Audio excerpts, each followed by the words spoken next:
This is The Daily Rule. I'm your host, Bryce Prescott, and welcome to your insider access to the mindset, skill sets, and habits of the truly successful.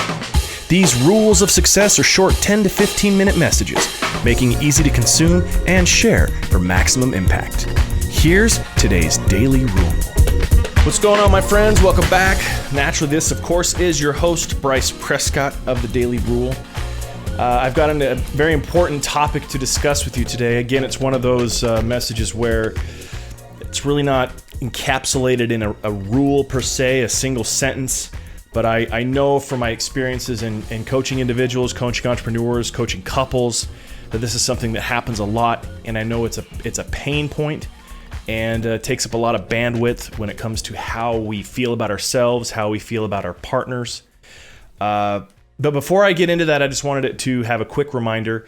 Please go subscribe to the YouTube channel. The link to that is in either the description or the show notes. If you're listening to the audio version of this on the podcast, it's in the show description. If you're watching this on the Facebook live stream, please engage. Let me know that you're here. If you're watching it on the replay, use hashtag replay. I'm doing these every day now. Like, these live streams are an everyday thing on Facebook, and the video ends up being on YouTube, and the audio ends up being as a part of the podcast. My desire is to be seen. I know that there are people out there that need coaching, that need somebody that understands their plight and somebody that can assist them to transform things into the next level. And my hope is that by putting myself out there in this format of being seen, having the video, it's not just in your ears anymore. You can actually watch me. You can see the way that I react. You can feel my energy. That if the possibility exists for us to work together, that there's no barriers on my end, at least. Anyway, today I wanted to talk about what to do when you don't have a supportive spouse, that when you are trying to make changes to your life and make things better. I see this happen a lot, actually. There's, couples get married, and it's not a man or a woman thing. It's just a couple thing.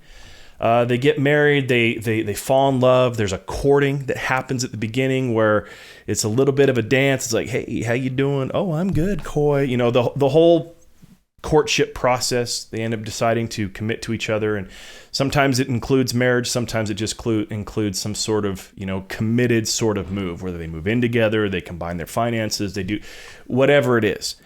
And naturally, there's a what they call a honeymoon period where things are just great. The roses smell better, the sky is brighter in the sky, the sun shines, and feel the warmth. It's great. And then life sets in. And without fail, it seems that everybody that I seem to work with in a coach capacity, they're down the road several years. Sometimes it's just a few years. Sometimes it's over a decade. But there comes a point where things sort of shift up. And it takes a different attention to go back and to restart, if anything, or I guess not restart, but to rekindle the love and support that you felt one to another at that point. One of the things that happens, though, that's actually it can be very detrimental and very damaging, is when one of those partners really wants to change things up, really wants to commit to themselves, really wants to commit to a higher standard, and is looking to implement things into their life, into their family, and doesn't feel that connection with the other partner. Now, first and foremost, this is normal. This is actually the norm. The exception to that is when both partners are just gung-ho and ready to transform together and spiral upward, and they're this, hashtag power couple thing. Like, power couples are not the norm. That's why when we see them, we're so appealed to them. We're like, oh, that would be great. It's because it's not the normal thing to have there be two really motivated, highly involved, committed partners in a monogamous relationship. So what do you do then when you're the one that's trying to pull that train and you're trying to make things better? It's very delicate, I'll be honest with you. And it's something that I've even experienced within my own relationship. My wife and I are both very motivated people. She's extremely successful in her chosen craft as a Pilates instructor. She's given me the leeway to do the things that I choose to, which has been great because there hasn't been a struggle there when I've had something that I've wanted to do. I come to her, and not to ask permission or anything, but just to be like, this is my plan. She's been very supportive. But we are not that sort of, you see both of us in frame type power couple dynamic. And I had to learn how to handle that because I wanted that. And other people want that too. Well, how that relates to this message is basically when you strip all of that away, the fact remains that you are the individual that lays your own head down on the pillow at the end of the night. You are the one that's responsible to choose into your own happiness. You are the one responsible for the influence that you have in the lives of others when it comes to your energy and the way that you show up. And so knowing that you have a responsibility to those things, your perceived challenge with your partner is just that. It's a perceived challenge. Oftentimes, it's even a distraction from the work that you know that you should be doing on yourself that actually doesn't involve your partner at all. Sometimes we like to blame the fact that our partner isn't as supportive as we want. Oh, she throws a fit when I spend money on self-development, or she doesn't want to go to these seminars with me, or I bought a book and she rolled her eyes, or him. He doesn't think that this is something that I need to be focusing on, that I need to be focusing on different things. That dynamic oftentimes is a distraction because we're not doing the work that we need to. We're not filling our heads with the proper information to then apply, to create, to execute. And so as a form of sedation, in a way, we use the lack of perceived acceptance from our spouse as a roadblock when it's not, at least not at this stage. You see, the foundational building that's required to get to that heightened level of life where your fitness is on point, where your money's on point, where your relationship is on point, it requires some real personal foundational shifts and commitments within you first and foremost. I'll give you an example of this. I've talked about this before on the podcast. I have my introductory private coaching offering is a 12-week program. It's a curriculum that I've written. And I've broken it up into 4-week increments for focus. Those first 4 weeks are 100% about you, your habits, your viewpoints, your worthiness, your feelings of your creative onus on your life, the way you define and identify yourself. Because if you don't have those things handled, and then you step into your relationship to try to fix things there, it's a fool's errand because you're doing it on a bum hoof, so to speak. You have to be healthy first. You have to be whole first. And then when that's the case, you can step into that.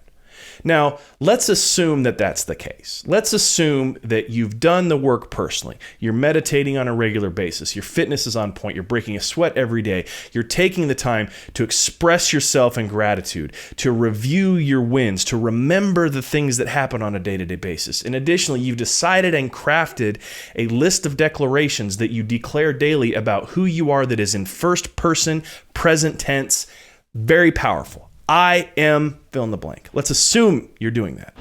And then you still don't have the support that you would like and that you desire from your spouse.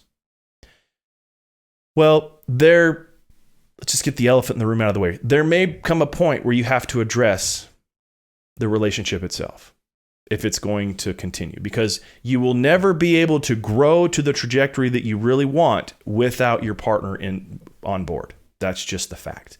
However, that process of knowing that is a lot more delicate and a lot easier to navigate than we think. There's a period of time, especially at the beginning, where you have to communicate your desires for what you're doing to your partner.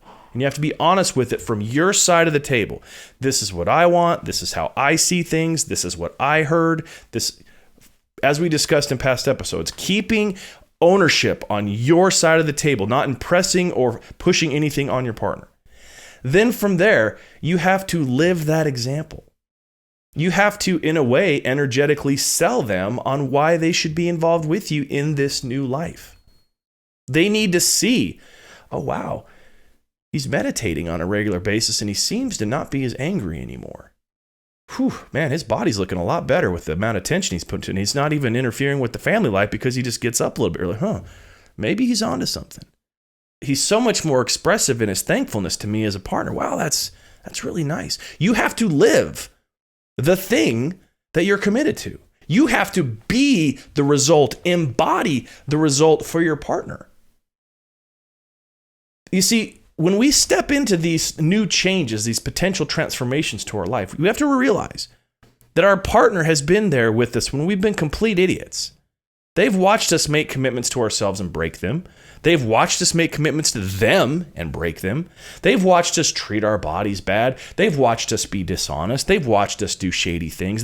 They don't believe yet that this new commitment that you have to a better way is real. And do you really blame them? There's zero evidence you're going to follow through with this. And so when you're feeling, especially at the beginning, that there's tension or pressure there, that's actually a good thing. That means that your partner hopes that you're going to do it, but they're skeptical because you haven't shown it to them yet. Now, you do not have to buy into that story that it's not going to happen. You just have to understand the way that they are thinking so that then you can speak the right language in a way, making it so that they can buy in at the right time. Because here's the facts. If you can truly show up and prove that the new commitments you have to yourself into a better way work, and you start to bring in new results for you in your life, at that point, if they're not on board, it's time to readjust the relationship. But I'm pretty sure that the relationships that were built on positive ground and solid ground will grow together. It's a dance. It's not a straight line. It's a zig and a zag, a yin and a yang. And that's how you can take a no. You have to be the result. You have to live it. And when they're not on board at the beginning, that's okay. You still have to be the one to handle it. Now, when it comes to financial decisions and things, that's an entirely different conversation. We can discuss that at a later time. But I'm talking about how energetically. Actually, no. Let's talk about the money part now. You still have to make the change and take the risk, even if they don't want you to. It might even cause further tension in the relationship. But that tension is good for you because that tension makes it that where you're going to follow through on the coaching you just paid for, on the seminar you just went to. You're going to make sure that you don't come across as the guy that just pissed away more opportunities. So be your own person. Be responsible for your own happiness. And at the appropriate time, you'll know when they're going to be on board or not. And at that point, then you can realistically reassess the relationship, but not at the beginning. If they're resisting things at the beginning, that's the norm. They haven't seen you follow through with anything yet. So give them a shot. Anyway, my friends, that's today's episode. Again, please go to the link that's in the show notes or in the comments here if on the live stream. It's the linktr.ee/bryceprescott. Join my Facebook group if you want to talk to me about any of the coaching opportunities. There's a messenger link there. You can communicate directly with me. I'm really hoping that whoever needs to hear this the most heard it and that you reach out to me at the appropriate time. My friends, you know the drill. Love your life, live out loud, and like I always say, till next time, take it a day at a time.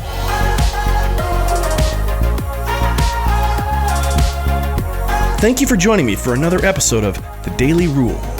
If you'd like assistance applying today's rule to your life, I invite you to click the link in the show notes and download my free assessment tool, The 3 Methods, that helps you to know exactly where you should focus your attention for the quickest transformation. As you're aware, the opportunities to be coached directly by me are limited, but if you'd like to see if you're a fit for us to transform your performance and your mindset together, making your life exactly what you've always hoped it would be, reach out to me at bryce@rulesofsuccess.com. Also, if today's episode resonated with you, I ask that you please head to iTunes and leave me a 5-star rating and review. That link is also in the show notes. Thanks again for joining me for The Daily Rule.